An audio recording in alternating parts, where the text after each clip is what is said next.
Certain images just need to be made for them to be out in the world.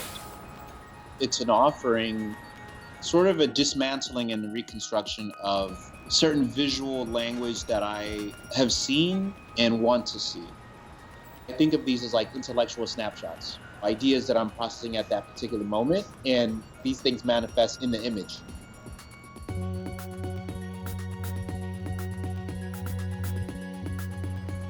Awol Erizku's New Visions for Iris is an exhibition of 13 photographs on view at 350 JCDecaux bus shelters, 200 in New York City and 150 in Chicago.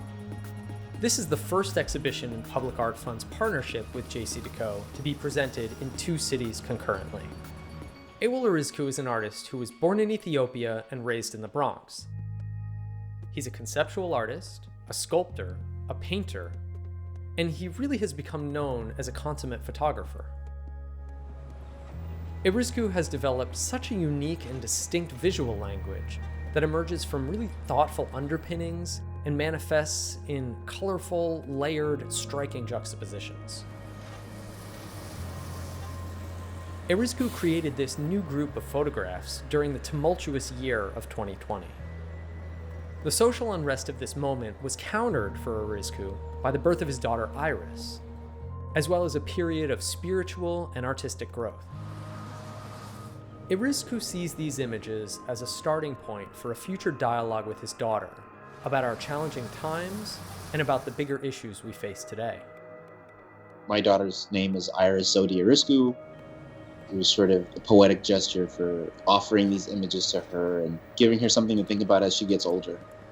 I feel like people are invited to have a very personal conversation between me and my daughter that's playing out in the public space. Awol has thought a lot about his Islamic faith and really has brought that into the work. Specifically, that in challenging moments, optimism and spirituality can provide a hopeful meaning for renewal and for personal growth. The images function in multiple dimensions for me. I remember, as a kid, after 9/11, there was so much xenophobia and you couldn't be Muslim in public. And so to present this work in a city that went through that sort of shift and then having that in the public space, I think speaks to some sort of progress. There's an image called Zuhur, which is a sort of midday prayer. The subject, Dawood, who has been, a friend that I met during Friday prayer.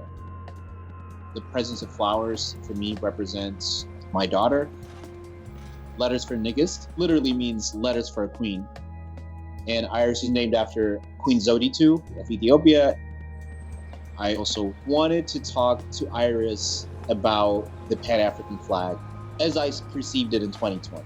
Literally, like a cake, it has many layers.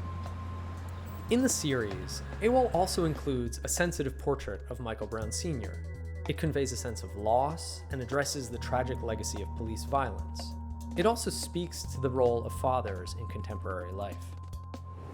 I wanted to photograph him on film, and during this session, the lights sort of misfired, and what I caught was this moment. And I just thought, oh my goodness, it's so much more poetic. I kind of woke up to this realization that spirituality doesn't really have to be this fortified sort of space for it to be understood. I think spirituality is the one thing that we can actually engage in anywhere we are. We thought it was incredibly important to exhibit works in all 5 boroughs of New York City and throughout the entirety of the city of Chicago as well. We were looking at neighborhoods that were underserved by the arts, but also where these photographs would resonate and where the communities would really pick up on the things that he was trying to say. That's the beauty of Public Art Fund, the ability to have a nationwide exhibition that's able to be positioned in many places where, some of these issues may have come up. Iris is the person that I would want to pick up my intellectual project when she's of age. And for that reason, I feel like starting that conversation as early as possible is a way to go, because there's a lot to be done. There's tons of possibilities. My daughter comes in at a very tumultuous yet exciting time in history. And, the world is her oyster. So I just want her to kind of pick up from here and take it to wherever she wants to go.